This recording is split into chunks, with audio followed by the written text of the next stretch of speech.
E aí galera, meu nome é Danilo e sou um dos gigantes da LAPAT. O vídeo de hoje será sobre osteomielite, espero que gostem. É o seguinte, eu vou dar uma breve introdução sobre o tecido ósseo, mas caso queira saber mais detalhes, recomendo ver o nosso vídeo sobre ele. Para começar, temos que o tecido ósseo é uma especialização do tecido conjuntivo que possui sua matriz extracelular calcificada e possui em sua constituição um córtex de osso maciço e a medula. Passando para aspectos mais histológicos, vamos aprofundar um pouco sobre a organização da matriz óssea. Sua estruturação se dá através de um conjunto de ósteos, também chamado de sistema de Haves. Tal sistema é uma unidade exclusiva de ossos compactos e possui, no centro de suas unidades, um canal neurovascular, ou canal de Haves, que é formado por lamelas ósseas dispostas concentricamente ao canal neurovascular. Tais canais, entretanto, não são isolados um do outro. Existe uma estrutura nomeada de canal de Volkmann que conecta os canais de Haves entre si com a medula óssea e a superfície óssea. O canal de Volkmann possui características únicas, como o fato de não apresentar lamelas concêntricas e percorrer um caminho transversal e oblíquo aos canais havesianos. Passando agora para a osteomielite propriamente dita, vamos explanar um pouco sobre seus aspectos gerais. Então, temos que essa doença é definida como uma inflamação do tecido ósseo e da medula óssea, mas, no uso comum, é virtualmente sinônimo de infecção. A osteomielite é oriunda de diversas causas, dentre as quais podemos mencionar que ela pode ocorrer secundária à infecção sistêmica, mas é mais comum ela advir como um foco isolado primário da doença. Já a manifestação dessa enfermidade, ela pode se apresentar como um processo agudo ou como uma doença crônica debilitante. Além disso, sabe-se que, embora qualquer micro-organismo possa causar osteomielite, há agentes etiológicos mais comuns, a exemplo das bactérias piogênicas e da Mycobacteria tuberculosis. Vamos então aprofundar sobre cada um dos agentes etiológicos mais comuns da osteomielite e como eles se apresentam. Para começar, falemos da osteomielite piogênica. O agente etiológico nesse caso pode advir de mais de uma rota de infecção para alcançar o osso, como a via hematógena, ou seja, através da corrente sanguínea, o patógeno, oriundo de um local de infecção distante, tal como a pele, amígdalas, vesícula biliar ou trato urinário, alcança o osso. Tal rota é a mais comum, representando 89% dos casos. Agora, falando da disseminação indireta, temos que essa rota é através de um foco contínuo de infecção, como os tecidos moles, dentes ou seios nasais. E essa rota é a responsável por 10% dos casos, ocorrendo principalmente em lactentes. Passando agora para a contaminação direta, temos que essa rota representa 1% dos casos e ocorre através de um ferimento punctiforme, um projétil de arma de fogo, um procedimento cirúrgico e até mesmo em traumas de fraturas expostas ou punções ósseas. Agora, quanto ao agente etiológico da osteomielite piogênica, temos que, de modo geral, o Staphylococcus aureus é o organismo causador mais frequente e sua propensão a infectar o tecido ósseo pode estar relacionada à expressão de proteínas de superfície que viabilizam sua adesão à matriz óssea. Mas, no entanto, existem ainda outros patógenos responsáveis pela osteomielite piogênica, como é o caso da Escherichia coli e Streptococcus do grupo B, que são causas importantes de osteomielite aguda em recém-nascidos. Enquanto isso, temos que a Salmonella é um patógeno especialmente comum em pessoas com anemia falciforme. Para finalizar, vamos apresentar que as infecções bacterianas mistas, incluindo patógenos anaeróbios, são comumente responsáveis pela osteomielite secundária a um trauma ósseo e, em torno de 50% dos casos, nenhum organismo pode ser isolado para estudo nesse tipo de caso. Passando para as características clínicas da osteomielite piogênica, temos que ela classicamente se manifesta como uma doença sistêmica aguda e possui a seguinte sintomatologia: mal-estar, febre, leucocitose e dor latejante sobre a região afetada. No entanto, em casos mais sutis, pode apresentar apenas febre inexplicada, especialmente em bebês, ou apenas dor localizada em adultos. Sobre o diagnóstico, o mesmo é sugerido por achados radiológicos característicos, como foco lítico destrutivo circundado por edema e uma borda esclerótica, como pode ser percebido na imagem, em que é demonstrado a evolução de um caso de osteomielite ao longo das semanas. Além disso, temos que, em casos não tratados, a cultura de sangue pode ser positiva.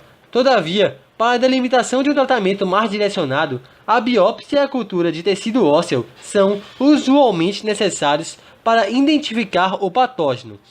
Agora, vocês podem estar se perguntando, e o tratamento? Como se dá? Então, o mesmo pode ser efetuado através de uma combinação de antibióticos associados à drenagem cirúrgica, método que é usualmente curativo. Contudo, até um quarto dos casos não se resolve e persiste como uma infecção crônica. Tendo em mente a recorrência da cronicidade dessa patologia, vamos aprofundar um pouco mais sobre esse tópico. Então, para iniciar, sabe-se que um caso crônico pode ser oriundo de um retardo no diagnóstico, de uma extensa necrose óssea, como demonstrado na lâmina ao lado, em que o osso, a parte rosa, tem visíveis descontinuidades, através de antibiótico-terapia abreviada, desbridamento cirúrgico inadequado e defesas enfraquecidas do hospedeiro.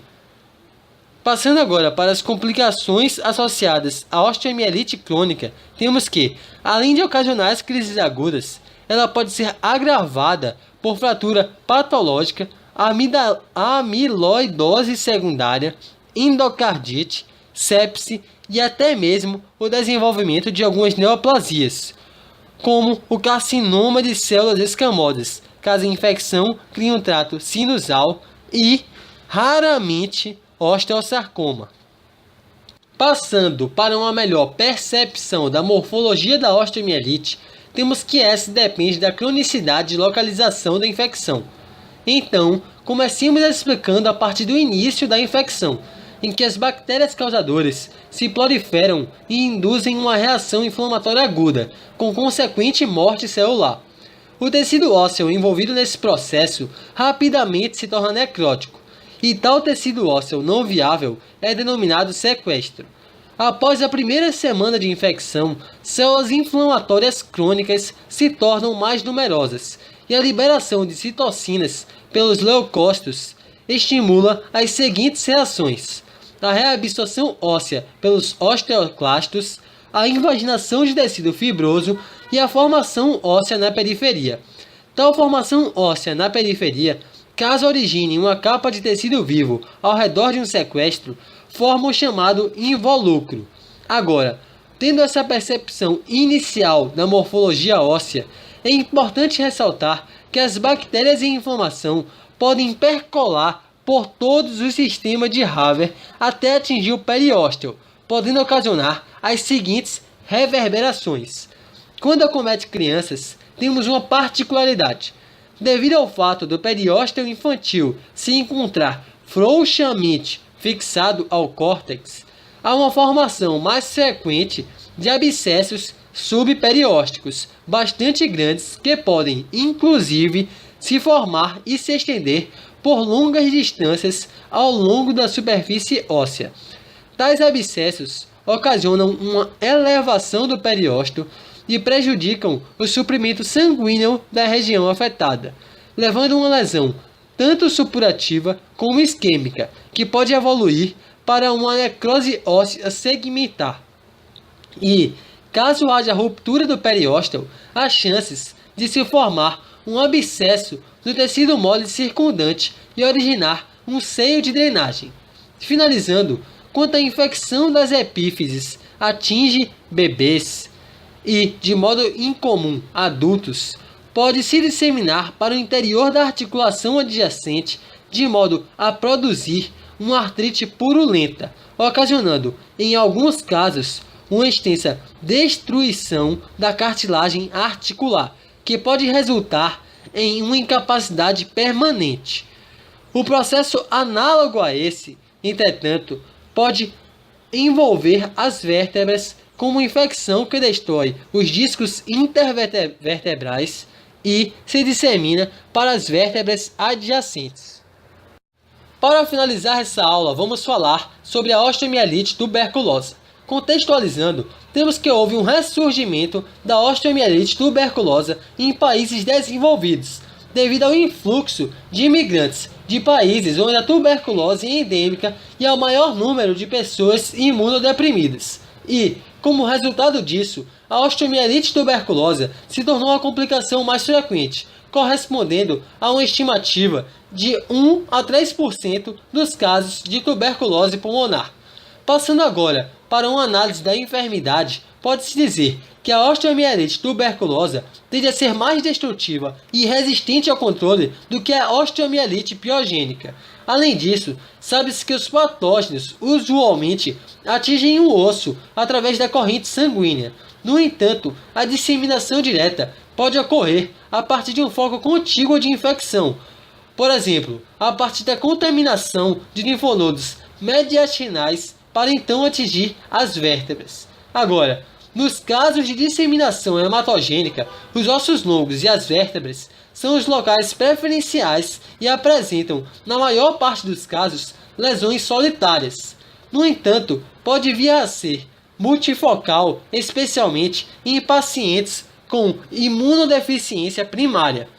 Partindo para a progressão da doença, temos que, após a contaminação, a infecção se dissemina para a epífise adjacente, onde promove típica inflamação granulomatosa, com necrose caseosa e extensa destruição óssea. Agora, uma das complicações da osteomielite tuberculosa é a infecção dos corpos vertebrais, sendo essa uma das formas clínicas mais graves de osteomielite, visto que a infecção desse local causa deformidades vertebrais, colapso e deslocamento posterior das vértebras, caracterizando a doença de Pott, levando assim a posteriores deficiências neurológicas. Como curiosidade, podemos mencionar que essa deformidade da coluna vertebral, devido à doença de Pott, atormentaram vários escritores, incluindo Alexander Pope e William Henley, e provavelmente serviram como inspiração para o Corcunda de Notre Dame de Victor Hugo. Então, galera, essa foi a minha aula sobre osteomielite. Espero que gostem. Não se esqueçam de dar um like caso tenham gostado e seguir nosso canal para ficar por dentro dos próximos vídeos. Valeu!